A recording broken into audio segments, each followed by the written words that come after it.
ओम शांति 3 मार्च 2026 प्रातः मुरली बाबा कहउछंती मिठे बच्चे तुमे माने हेल रूप बसंत अर्थात योगी एवं ज्ञानी तुम मुखरु सर्वदा ज्ञान रत्न ही बाहरिबा उचित। जेते बेले भी केही नुआ जिज्ञासु आसुछंती तांकु बाबांकर परिचय दियो।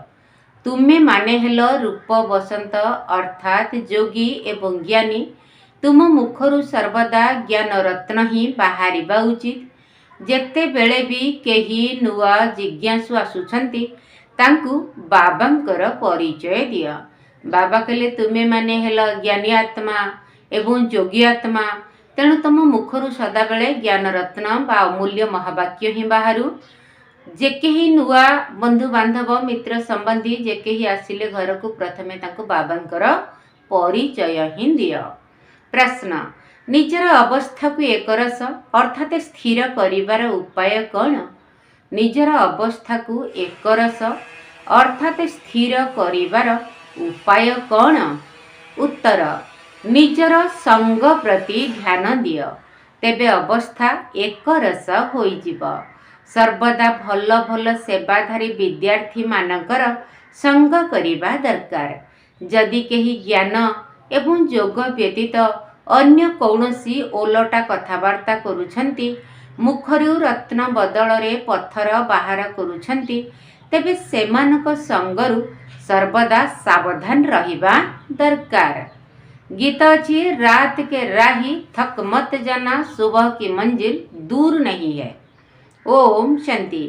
ज्ञान और विज्ञान यहाको अलफ एवं बे कुहाजिब। बाबा अलफ आल्हा एवं बे वर्षार ज्ञान देउछंती। दिल्ली रे विज्ञान भवन अछि, किंतु सेमाने एहार अर्थ को जानी नाहंती। तुमे संतान माने जानिछ ज्ञान एवं योग। योग द्वारा आमे पवित्र होई थाउ, ज्ञान द्वारा आमे दिव्य गुण धारण करि थाउ। आमे माने एबे सारा चक्र को जानी सारिछु। योगर यात्रा पाई एही ज्ञान मिलुछि।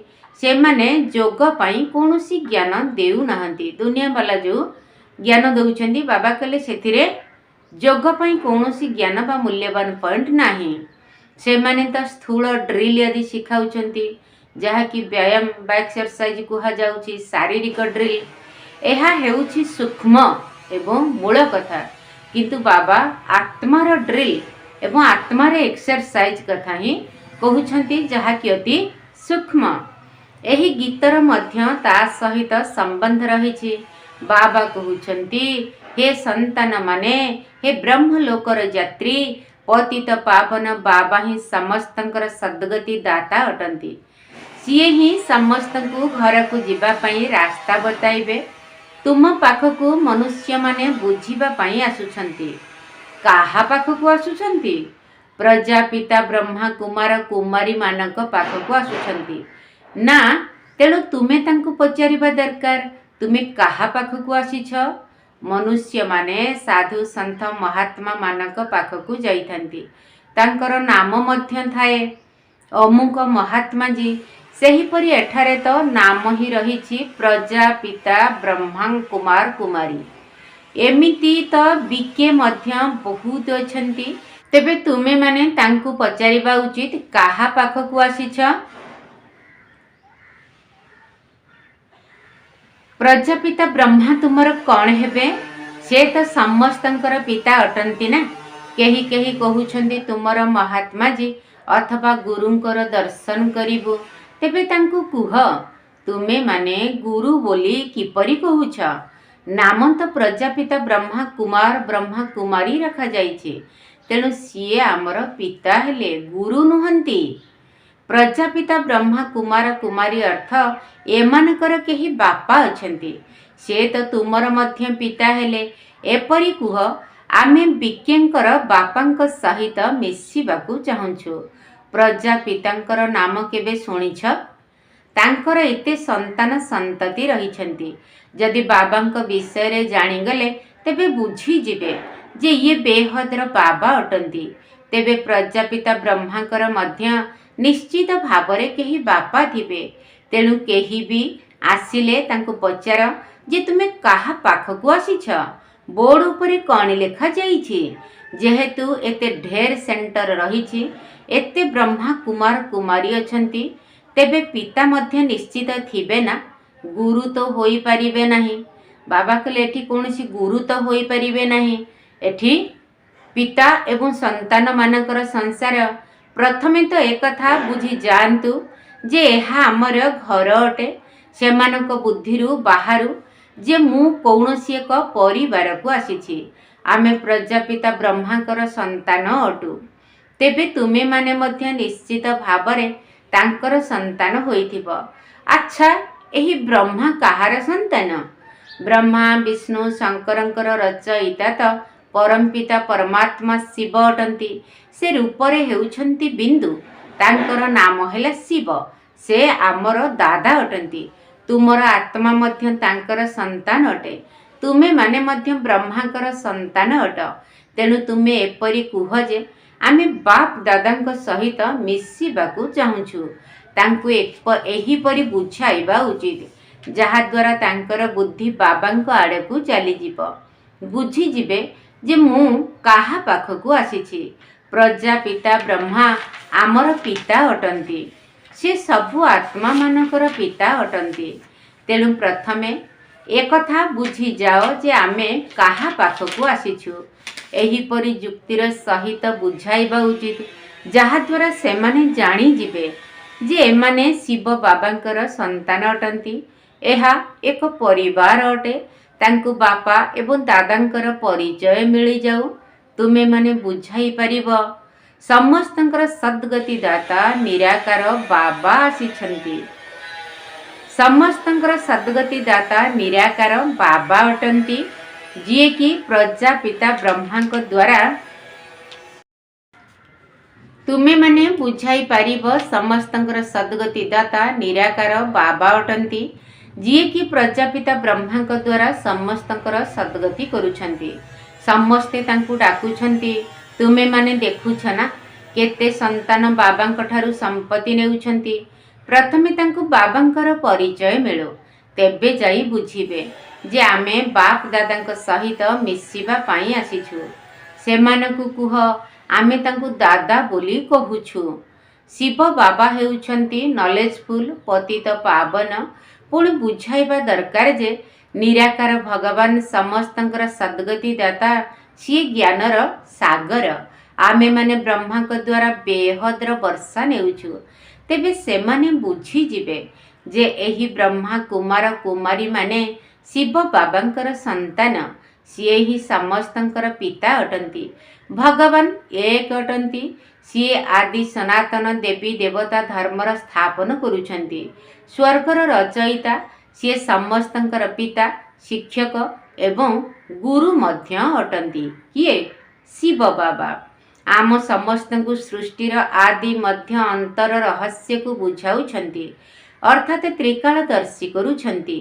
जाहाकु बुझिबा योग्य भाबुछ तांकु एकथा बुझाइबा दरकार।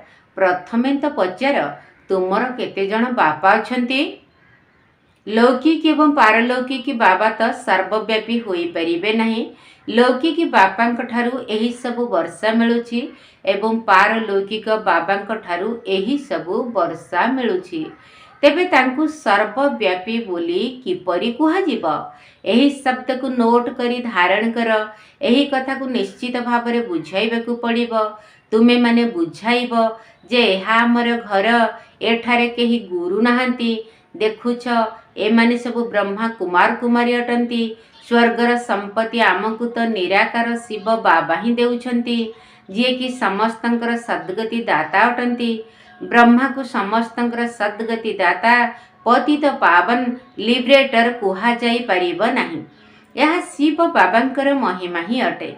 जिए भी आसिले तांकु बुझाओ जे ये समस्तंकर बाप दादा अटंती। सेही बाबा ही स्वर्गर रचयिता अटंती। ब्रह्मा द्वारा विष्णुपुरीर स्थापना करुछंती। ତୁମେ ଏହିପରି କାହାକୁ ବୁଝାଇଲେ ବାବାଙ୍କ ପାଖକୁ ଆସିବା ଦରକାର ପଡ଼ିବ ନାହିଁ। ସେମାନେ ତ ଅଭ୍ୟସ୍ତ ହୋଇଯାଇଛନ୍ତି। ତେଣୁ କହୁଛନ୍ତି ଗୁରୁଙ୍କର ଦର୍ଶନ କରିବୁ। ଭକ୍ତି ମାର୍ଗରେ ଗୁରୁଙ୍କର ବହୁତ ମହିମା କରିଥାନ୍ତି। ବେଦ ଶାସ୍ତ୍ର ପଢ଼ିବା, ତୀର୍ଥଯାତ୍ରା କରିବା, ସେସବୁ ଗୁରୁମାନେ ହିଁ ଶିଖାଇଥାନ୍ତି। ତୁମେମାନେ ବୁଝାଇବା ଉଚିତ ଯେ ମନୁଷ୍ୟ କେବେ ବି ଗୁରୁ ହୋଇପାରିବେ ନାହିଁ। ଆମେ ବ୍ରହ୍ମାକୁ ମଧ୍ୟ ଗୁରୁ ବୋଲି କହୁନାହୁଁ। ସତ୍ଗୁରୁ ତ କେବଳ ଜଣେ ହିଁ ଅଟନ୍ତି। କୌଣସି ମନୁଷ୍ୟ ଜ୍ଞାନର ସାଗର ହୋଇପାରିବ ନାହିଁ। ସେମାନେ ସମସ୍ତେ ଭକ୍ତି ମାର୍ଗର ଶାସ୍ତ୍ର ଆଦି ପଢ଼ିଥାନ୍ତି। ତାକୁ ଶାସ୍ତ୍ରର ଜ୍ଞାନ କୁହାଯାଉଛି, ଯାହାକୁ ଦର୍ଶନ ଶାସ୍ତ୍ର ମଧ୍ୟ କୁହାଯାଏ। ଏଠାରେ ଆମକୁ ଜ୍ଞାନର ସାଗର ବାବା ପାଠ ପଢ଼ାଉଛନ୍ତି।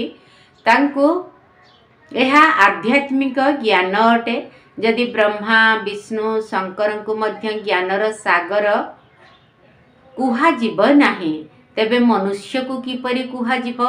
ମନୁଷ୍ୟ କେବେ ବି ଜ୍ଞାନର ଅଥରିଟି ହୋଇପାରିବେ ନାହିଁ। ଶାସ୍ତ୍ରର ଅଥରିଟି ମଧ୍ୟ ପରମପିତା ପରମାତ୍ମାକୁ ହିଁ କୁହାଯାଉଛି। ଶାସ୍ତ୍ରରେ ଦର୍ଶାଯାଇଛି ପରମ ପିତା ପରମାତ୍ମା ବ୍ରହ୍ମାଙ୍କ ଦ୍ୱାରା ସବୁ ବେଦ ଶାସ୍ତ୍ରର ସାରାଂଶକୁ ବୁଝାଉଛନ୍ତି। ବାବା କହୁଛନ୍ତି, ମୋତେ କେହି ଜାଣି ହିଁ ନାହାନ୍ତି, ତେଣୁ ବର୍ଷା କେଉଁଠାରୁ ମିଳିବ? ବେହଦ୍ର ବାବାଙ୍କ ଠାରୁ ହିଁ ବେହଦ୍ର ବର୍ଷା ମିଳୁଛି। ତେବେ ଏହି ବାବା କ'ଣ କରୁଛନ୍ତି? ଏହା ହୋଲି ଏବଂ ଧୁରିଆ ହେଲା ନା? ଜ୍ଞାନ ଏବଂ ବିଜ୍ଞାନ କେବଳ ଦୁଇଟି ଶବ୍ଦ ରହିଛି। ବାବା ମନ୍ମନା ଭବର ମଧ୍ୟ ଜ୍ଞାନ ଦେଉଛନ୍ତି। ମୋତେ ମନେ ପକାଇଲେ ତୁମର ବିକର୍ମ ବିନାଶ ହେବ। ତେଣୁ ଏହି ଜ୍ଞାନ ବିଜ୍ଞାନ ହେଲା ହୋଲି ଓ ଧୁରିଆ। କିନ୍ତୁ ମନୁଷ୍ୟମାନଙ୍କ ପାଖରେ ଜ୍ଞାନ ନଥିବା କାରଣରୁ ପରସ୍ପର ମୁଖରେ ଧୂଳି ବୋଳୁଛନ୍ତି। ଏହିପରି ମଧ୍ୟ ଅଛନ୍ତି, ହୋଲି ଖେଳନ୍ତି ନା, ବାବା ତାକୁ ଧୂଳି କହୁଛନ୍ତି। ଏସବୁ କରିବା ଦ୍ୱାରା କାହାର ଗତି ସଦ୍ଗତି ହେଉନାହିଁ। ଏ ରଙ୍ଗ ଲଗେଇଲେ କାହାର ଗତି ସଦ୍ଗତି ହେବ କି? ପରସ୍ପରର ମୁଖରେ କେବଳ ଧୂଳି ପକାଉଛନ୍ତି। ତେବେ ଜ୍ଞାନର ତୃତୀୟ ନେତ୍ର କାହା ପାଖରେ ବି ନାହିଁ। କେବଳ ମନ ଗଢ଼ା କଥା ସବୁ ଶୁଣି ଆସିଛନ୍ତି। ଏହାକୁ ଅନ୍ଧଶ୍ରଦ୍ଧା ବୋଲି କୁହାଯାଏ। ଏବେ ତୁମ ଆତ୍ମାମାନଙ୍କୁ ଜ୍ଞାନର ତୃତୀୟ ନେତ୍ର ମିଳିଛି। ତୁମ ସନ୍ତାନମାନଙ୍କୁ ବାବାଙ୍କ ଠାରୁ ବର୍ଷା ପ୍ରାପ୍ତି ପାଇଁ ରାୟ ଦେବାକୁ ହେବ। ତେବେ ସେମାନେ ଜାଣିପାରିବେ ତୁମେମାନେ ଏହି ବର୍ଷା ବ୍ରହ୍ମାଙ୍କ ଦ୍ୱାରା ନେଉଛ। ଆଉ କାହା ଦ୍ୱାରା ଏହି ବର୍ଷା ମିଳିପାରିବ ନାହିଁ। ପ୍ରଜାପିତା ବ୍ରହ୍ମା କୁମାର କୁମାରୀ ସବୁ ସେଣ୍ଟରରେ ଏହି ନାମ ଲେଖାଯାଇଛି। ଯଦି ଗୀତା ପାଠଶାଳା ଲେଖିବ, ତେବେ ସାଧାରଣ କଥା ହୋଇଯିବ। ଏବେ ତୁମେ ବିକେ ନାମ ଲେଖ, ତେବେ ତ ବାବାଙ୍କର ପରିଚୟ ଦେଇପାରିବ। ମନୁଷ୍ୟମାନେ ବିକେ ନାମ ଶୁଣି ଡରି ଯାଉଛନ୍ତି। ସେଥିପାଇଁ ଗୀତା ପାଠଶାଳା ନାମ ଲେଖୁଛନ୍ତି। କିନ୍ତୁ ଏଥିରେ ଡରିବାର କୌଣସି କଥା ନାହିଁ। ସେମାନଙ୍କୁ କୁହ, ଏହା ହେଉଛି ଘର। ତୁମେ ଜାଣିଛ କି କାହା ଘରକୁ ଆସିଛ? ଏ ସମସ୍ତଙ୍କର ପିତା ହେଉଛନ୍ତି ପ୍ରଜାପିତା ବ୍ରହ୍ମା। ଭାରତବାସୀ ପ୍ରଜାପିତା ବ୍ରହ୍ମାକୁ ମାନୁଛନ୍ତି। ଖ୍ରୀଷ୍ଟିଆନ ମାନେ ମଧ୍ୟ ବୁଝିଛନ୍ତି ଯେ ଆଦିଦେବ ଏହି ସୃଷ୍ଟିକୁ ଆସିଥିଲେ, ଯାହାଙ୍କର ଏହି ମନୁଷ୍ୟ ବଂଶାବଳୀ ରହିଛି। ବାକି ସେମାନେ ଖ୍ରୀଷ୍ଟକୁ ହିଁ ମାନିବେ। ସେମାନେ ଖ୍ରୀଷ୍ଟଙ୍କୁ ଏବଂ ବୁଦ୍ଧଙ୍କୁ ପିତା ବୋଲି ଭାବିଥାନ୍ତି। ତାଙ୍କର ବଂଶାବଳୀ ରହିଛି ନା? ବାସ୍ତବରେ ବାବା ବ୍ରହ୍ମାଙ୍କ ଦ୍ୱାରା ଆଦି ସନାତନ ଦେବୀ ଦେବତା ଧର୍ମର ସ୍ଥାପନା କରିଥିଲେ। ସେ ହୋଇଗଲେ ଗ୍ରେଟ୍ ଗ୍ରେଟ୍ ଗ୍ରାଣ୍ଡଫାଦର। ପ୍ରଥମେ ବାବାଙ୍କର ପରିଚୟ ଦେବାକୁ ହେବ। ସେମାନେ କହିବେ, ଆମେ ତୁମର ବାବାଙ୍କ ସହିତ ମିଶିବାକୁ ଚାହୁଁଛୁ। ସେମାନଙ୍କୁ କୁହ, ବର୍ଷା ଶିବ ବାବାଙ୍କ ଠାରୁ ମିଳୁଛି, ବ୍ରହ୍ମା ବାବାଙ୍କ ଠାରୁ ନୁହେଁ। ତୁମର ବାପା କିଏ? ଗୀତାର ଭଗବାନ କିଏ? ଆଦି ସନାତନ ଦେବୀ ଦେବତା ଧର୍ମର ସ୍ଥାପନା କିଏ କରିଥିଲେ?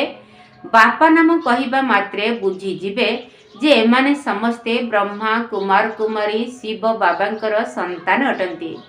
ଶିବ ବାବାଙ୍କ ଠାରୁ ବ୍ରହ୍ମା ଦ୍ୱାରା ଗତି ଅର୍ଥାତ୍ ସଦ୍ଗତିର ବର୍ଷା ମିଳୁଛି। ସେ ବର୍ତ୍ତମାନ ଆମକୁ ଜୀବନ ମୁକ୍ତିର ବର୍ଷା ଦେଉଛନ୍ତି। ବାକି ସମସ୍ତେ ମୁକ୍ତିକୁ ଚାଲିଯିବେ। ଏହି ଜ୍ଞାନ ତୁମ ସନ୍ତାନମାନଙ୍କ ବୁଦ୍ଧିରେ ରହିବା ଉଚିତ। ଯଦି କେହି ବି ଆସୁଛନ୍ତି तेबे तांको बुझाओ आपण काहा सहित मिशिबाकू चाहुचंती। से तो आम उभयंकर पिता अटंती, कौनसी गुरु गोसाई नुहंती। ए कथा तो तुमे माने जानिछ। जेपरिकी होली धुरिया करिथांती, नचेत होली धुरियार कौनसी अर्थ बाहरु नाही। ज्ञान द्वारा आत्मा रंगीन हेउछि। आत्मा एही शरीर भितरे रहिछि। यदि आत्मा पवित्र हेब तेबे शरीर मध्य पवित्र मिलिब। एही शरीर तो पवित्र नुहे जहाँकि समाप्त होइजिब। गंगा स्नान शरीर को कराई थांती, किंतु पतितरु पावन बाबांक व्यतीत आउ केही करि परिबे नाही। आत्मा पतित हेउछि, तेणु पाणीर स्नान रे पावन होई परिब नाही। एही कथा को केही जाने नाहंती सारा दुनिया। सेमाने तो आत्मा ही परमात्मा बोली कही देउछंती। आत्मा को मध्य निर्लेप बोली कही देउछंती, जे आत्मारे कोनोसी लेप छेप पाप पुण्यर लागी परिब नाही बोली कहउछंती। जेउ माने वर्तमान सेंसिबल होइछंती अर्थात बुद्धिवान होइछंती, से माने एही ज्ञान को निजे धारण करी अन्य मानको मध्य कराई परिबे। जेउ संतान मानक मुखरु सर्वदा रत्न ही बाहरुछि, तांकु रूप बसंत कुहा जाउछि। ज्ञान विज्ञान व्यतीत परस्पर मध्यरे अन्य किछि नेण देण करिबा अर्थ परस्पर को पत्थर मारिबा, जहा द्वारा सेवा बदलरे अपसेवा करुछंती। 63 जन्म हेब परस्पर को पत्थर मारी आसीछ। एबे बाबा कहउछंती, तुमे माने परस्पर भितरे ज्ञान विज्ञानर कथा होई मन को खुशी कर। पर दर्शन पर चिंतनर कथा सुनिबा उचित नुहे। एहा ज्ञान अटे ना। सारा दुनिया तो परस्पर को पत्थर मारुछंती, अर्थात परस्पर को दुख देउछंती। तुमे संतान माने तो रूप बसंत अट। तुमको ज्ञान विज्ञानर कथा व्यतीत अन्य किछि सुनिबा बा सुनाइबा उचित नुहे।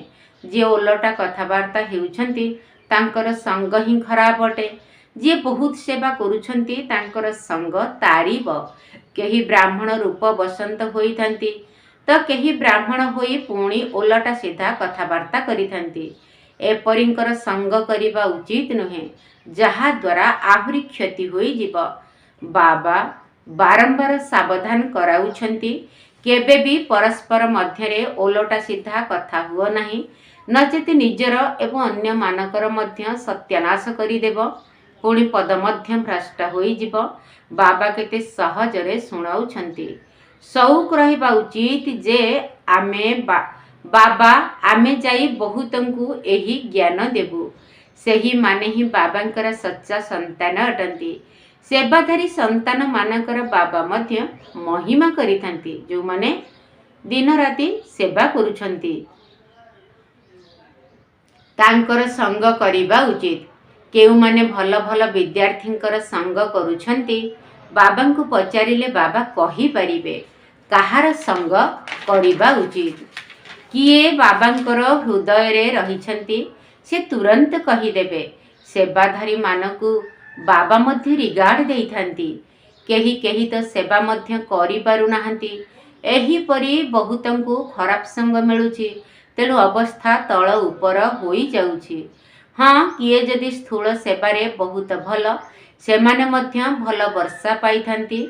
अलफ एवं बे अर्थात बाबा एवं तांकर संपत्ति को बुझिबा तो बहुत सहज। काहा काहा को केवल कुह, बाबा एवं वर्षा को मने पकाओ। बस दुईटी शब्द अलफ ओ बे। यह तो बिल्कुल सहज अटे ना। जदि केही आसुछंती तांकु केवल एतिकी कथा कुह, बाबांको आदेश हेउछि मोते मने पकाओ। बस यह ही हेउछि सबुठारु बड़ खातिरी। बाबा कहउछंती, मोते स्मरण करिले तुमको स्वर्गर वर्षा मिले जीव। प्रत्येक सेंटर रे एही परी क्रमान्वय रे रहिछंती। केही केही तो विस्तार भावरे बुझाई परिबे, न बुझाई पारिले केवल एही कथा कुह जे कल्प पूर्वरु मध्य बाबा कहिथिले कि मोते मने पकाओ, आउ कौनसी देहधारी देवता आदि को मध्य मने पकाओ नाही। बाकी पर दर्शन पर चिंतन अमुक एपरी कहूछि एपरी करूछि किछि हेले भी कर नाही। ଏହି ବାବା ତୁମକୁ ହୋଲି ଏବଂ ଧୁରିଆର ଅନୁଭବ କରାଇଛନ୍ତି। ବାକି ରଙ୍ଗ ଆଦି ଲଗାଇବା ତ ଆସୁରୀ ମନୁଷ୍ୟମାନଙ୍କର କାମ। ଯଦି କେହି କାହାର ଗ୍ଲାନି ଶୁଣାଉଛନ୍ତି ତେବେ ଶୁଣିବା ଉଚିତ ନୁହେଁ। ବାବା କେତେ ଭଲ କଥା ଶୁଣାଉଛନ୍ତି। ମନ୍ମନା ଭବ ମଧ୍ୟଞ୍ଜୀ ଭବ। କେହି ବି ଆସିଲେ ତାଙ୍କୁ ଏକଥା ବୁଝାଅ, ଶିବ ବାବା ସମସ୍ତଙ୍କର ପିତା। ସେ କହୁଛନ୍ତି ମୋତେ ମନେ ପକାଇଲେ ସ୍ୱର୍ଗର ବର୍ଷା ମିଳିଯିବ। ସେ ହିଁ ଗୀତାର ଭଗବାନ ଅଟନ୍ତି, ମୃତ୍ୟୁ ସମ୍ମୁଖରେ ଉପସ୍ଥିତ। ତେଣୁ ତୁମ ସନ୍ତାନମାନଙ୍କର କାମ ହେଉଛି ସେବା କରିବା, ବାବାଙ୍କର ସ୍ମୃତି ଦେବା। ଏହା ହେଉଛି ମହାନ ମନ୍ତ୍ର, ଯାହାଦ୍ୱାରା ରାଜଧାନୀର ତିଳକ ମିଳିଯିବ। ଏହା କେତେ ସହଜ କଥା। ବାବାଙ୍କୁ ସ୍ମରଣ କର ଏବଂ କରାଅ, ତେବେ ବେଡ଼ା ପାରି ହୋଇଯିବ। ଆଚ୍ଛା, ମିଠା ମିଠା ଶିକିଲ ଦେ ସନ୍ତାନମାନଙ୍କ ପ୍ରତି ମାତା ପିତା ବାପ ଦାଦାଙ୍କର ମଧୁର ସ୍ନେହ ସମ୍ପନ୍ନ ଶୁଭେଚ୍ଛା ଏବଂ ସୁପ୍ରଭାତ। ଆତ୍ମିକ ପିତାଙ୍କର ଆତ୍ମିକ ସନ୍ତାନମାନଙ୍କୁ ନମସ୍ତେ। ଆମ ଆତ୍ମିକ ସନ୍ତାନମାନଙ୍କର ଆତ୍ମିକ ବାପ ଦାଦାଙ୍କୁ ନମସ୍ତେ ନମସ୍ତେ ନମସ୍ତେ ଏବଂ ସୁପ୍ରଭାତ। ଧାରଣ ପାଇଁ ମୁଖ୍ୟ ସାର। ପ୍ରଥମ ପଏଣ୍ଟ, ସେନ୍ସିବୁଲ ଅର୍ଥାତ୍ ଜ୍ଞାନବାନ ହୋଇ ସମସ୍ତଙ୍କୁ ବାବାଙ୍କର ପରିଚୟ ଦେବାକୁ ହେବ। ମୁଖରୁ କେବେ ବି ପଥର ବାହାର କରି ଅପସେବା କରିବାର ନାହିଁ। ଜ୍ଞାନ ଯୋଗ ବ୍ୟତୀତ ଅନ୍ୟ କୌଣସି ଚର୍ଚ୍ଚା କରିବାର ନାହିଁ। ସେନ୍ସିବୁଲ ଅର୍ଥାତ୍ ଜ୍ଞାନବାନ ହୋଇ ସମସ୍ତଙ୍କୁ ବାବାଙ୍କର ପରିଚୟ ଦେବାକୁ ହେବ। ମୁଖରୁ କେବେ ବି ପଥର ବାହାର କରି ଅପସେବା କରିବାର ନାହିଁ। ଜ୍ଞାନ ଯୋଗ ବ୍ୟତୀତ ଅନ୍ୟ କୌଣସି ଚର୍ଚ୍ଚା କରିବାର ନାହିଁ। ଦ୍ୱିତୀୟ ପଏଣ୍ଟ, ଯେଉଁମାନେ ରୂପ ବସନ୍ତ ଅଟନ୍ତି ଏବଂ ଯୋଗ୍ୟ ସେବାଧାରୀ ଅଟନ୍ତି, ସେହିମାନଙ୍କର ହିଁ ସଙ୍ଗ କରିବାକୁ ହେବ। ଯେଉଁମାନେ ଓଲଟା ସିଧା କଥା ଶୁଣାଉଛନ୍ତି, ସେମାନଙ୍କର ସଙ୍ଗ କରିବାର ନାହିଁ। ଯେଉଁମାନେ ରୂପ ବସନ୍ତ ଅଟନ୍ତି ଏବଂ ଯୋଗ୍ୟ ସେବାଧାରୀ ଅଟନ୍ତି, ସେହିମାନଙ୍କର ହିଁ ସଙ୍ଗ କରିବାକୁ ହେବ। ଯେଉଁମାନେ ଓଲଟା ସିଧା କଥା ଶୁଣାଉଛନ୍ତି, ସେମାନଙ୍କର ସଙ୍ଗ କରିବାର ନାହିଁ। ବରଦାନ, ଜ୍ଞାନ ଆଧାରରେ ରାବଣର ବହୁ ରୂପକୁ ଜାଣି ତାର ଆକର୍ଷଣଠାରୁ ମୁକ୍ତ ରହୁଥିବା ଶକ୍ତିଶାଳୀ ଆତ୍ମା ହୁଅ। ଜ୍ଞାନ ଆଧାରରେ ରାବଣର ବହୁ ରୂପକୁ ଜାଣି ତାର ଆକର୍ଷଣଠାରୁ ମୁକ୍ତ ରହୁଥିବା ଶକ୍ତିଶାଳୀ ଆତ୍ମା ହୁଅ। ଯେଉଁ ପିଲାମାନେ ଜ୍ଞାନ ଆଧାରରେ ରାବଣର ବହୁ ରୂପକୁ ଭଲ ଭାବରେ ଜାଣି ଯାଇଛନ୍ତି, ସେମାନଙ୍କ ଆଗରେ ସେ ନିକଟକୁ ମଧ୍ୟ ଆସିପାରିବ ନାହିଁ। ଯଦି ସେ ସୁନାର ବା ହୀରାର ରୂପ ମଧ୍ୟ ଧାରଣ କରିନେଉ, କିନ୍ତୁ ଏମାନେ ତାର ଆକର୍ଷଣରେ ଆସିବେ ନାହିଁ। ଏହିପରି ପ୍ରକୃତ ସୀତା ହୋଇ ମର୍ଯ୍ୟାଦାର ସୀମାରେଖା ମଧ୍ୟରେ ରହିବାର ଲକ୍ଷ୍ୟ ରଖି ଶକ୍ତିଶାଳୀ ଆତ୍ମା ହୁଅ, ଯାହାଦ୍ୱାରା ରାବଣର ଅନେକ ପ୍ରକାରର ସେନା ତୁମ ଉପରେ ଆକ୍ରମଣ କରିବା ପରିବର୍ତ୍ତେ ତୁମର ସହଯୋଗୀ ହୋଇଯିବେ। ପ୍ରକୃତିର ପାଞ୍ଚ ତତ୍ତ୍ୱ ଏବଂ ପାଞ୍ଚ ବିକାର ପରିବର୍ତ୍ତିତ ହୋଇ ତୁମର ସେବା କରିବା ପାଇଁ ଉପସ୍ଥିତ ହୋଇଯିବେ। ସ୍ଲୋଗାନ, ଯଦି ସେବା କ୍ଷେତ୍ରରେ ସଫଳତା ପ୍ରାପ୍ତ କରିବାକୁ ଚାହୁଁଛ, ତେବେ ନିର୍ମାଣଚିତ ହେବାର ବିଶେଷତାକୁ ଧାରଣ କର। ଯଦି ସେବା କ୍ଷେତ୍ରରେ ସଫଳତା ପ୍ରାପ୍ତ କରିବାକୁ ଚାହୁଁଛ, ତେବେ ନିର୍ମାଣଚିତ ହେବାର ବିଶେଷତାକୁ ଧାରଣ କର। ଅବ୍ୟକ୍ତ ଇଶାରା, ନିଶ୍ଚୟର ମୂଳଦୁଆକୁ ମଜବୁତ କରି ସର୍ବଦା ନିର୍ଭୟ ଏବଂ ନିଶ୍ଚିନ୍ତ ରୁହ। ବିଜୟୀ ହେବାର ମୂଳଦୁଆ ହେଲା ନିଶ୍ଚୟ। ଯଦି ଏହି ମୂଳଦୁଆ ମଜବୁତ ଥିବ, ତେବେ ବ୍ରାହ୍ମଣ ଜୀବନ ରୂପୀ ଭବନ କେବେ ବି ହଲଚଲ ହୋଇପାରିବ ନାହିଁ। ତେଣୁ ସର୍ବଦା ନିଶ୍ଚିନ୍ତ ସ୍ଥିତିରେ ରହିବ। ଯଦି ମୂଳଦୁଆ ଦୁର୍ବଳ ଥିବ, ତେବେ ଛୋଟିଆ ତୁଫାନଟିଏ ଆସିଲେ ବା ଟିକିଏ ଭୂମିକମ୍ପ ହେଲେ ଭୟ ଲାଗିବ ଯେ ମୋର ଏହି ଭବନଟି ଟଳି ପଡ଼ିବ ନାହିଁ ତ, ବା ଫାଟ ହୋଇଯିବ ନାହିଁ ତ। ତେଣୁ ନିଶ୍ଚୟର ମୂଳଦୁଆ ଯଦି ମଜବୁତ ଥିବ, ତେବେ ନିର୍ଭୟ ଏବଂ ନିଶ୍ଚିନ୍ତ ରହିବ। ଆଚ୍ଛା, ଓମ୍ ଶାନ୍ତି। ବୟସ ବଢ଼େ ଆମ ଆୟୁଷ କମେ, ସରି ସରି ଯାଏ ଭାଇ ଜୀବନ ଖେଳ। କେତେ ଦିନ ଆଉ ଏମିତି ବିତିବ, କେହି ଜାଣେ ନାହିଁ କେବେ ଆସିବ କାଳ। କେହି ଜାଣେ ନାହିଁ କେବେ ଆସିବ କାଳ। ଦୁନିଆ ରଙ୍ଗ ମଞ୍ଚରେ ଆମେ କଳାକାର, ଅଭିନୟ ସାରି ଫେରିବା ସବୁ ମିଠା ଘର। ଦୁନିଆ ରଙ୍ଗ ମଞ୍ଚରେ ଆମେ କଳାକାର, ଅଭିନୟ ସାରି ଫେରିବା ସବୁ ମିଠା ଘର। ମଞ୍ଚସ୍ଥ ନାଟକ ଜଣେ ହୋଇ ଦର୍ଶକ, ମଞ୍ଚସ୍ଥ ନାଟକ ଜଣେ ହୋଇ ଦର୍ଶକ, ଦେଖୁଛନ୍ତି ହସ କାନ୍ଦ ମନ୍ଦ ଓ ଭଲ। ବୟସ ବଢ଼େ ଆମ ଆୟୁଷ କମେ, ସରି ସରି ଯାଏ ଭାଇ ଜୀବନ ଖେଳ। ସରି ସରି ଯାଏ ଭାଇ ଜୀବନ ଖେଳ। କୋଠା ବାଡ଼ି ଘୋଡ଼ା ଗାଡ଼ି ଆତ୍ମୀୟ ସ୍ୱଜନ, କହିଥାଉ ଏସବୁ ମୋର ନିଜର ଧନ। କୋଠା ବାଡ଼ି ଘୋଡ଼ା ଗାଡ଼ି ଆତ୍ମୀୟ ସ୍ୱଜନ, କହିଥାଉ ଏସବୁ ମୋର ନିଜର ଧନ। ଏସବୁ ବେକାର କିଛି ନୁହେଁ ତୋହର, ଏସବୁ ବେକାର କିଛି ନୁହେଁ ତୋହର। ବେଳ ଥାଉ ହୁଅ ଏବେ ତୁ ସାବଧାନ, ବୟସ ବଢ଼େ ଆମ ଆୟୁଷ କମେ, ସରି ସରି ଯାଏ ଭାଇ ଜୀବନ ଖେଳ। କେତେ ଦିନ ଆଉ ଏମିତି ବିତିବ, କେହି ଜାଣେ ନାହିଁ କେବେ ଆସିବ କାଳ। କେହି ଜାଣେ ନାହିଁ କେବେ ଆସିବ କାଳ।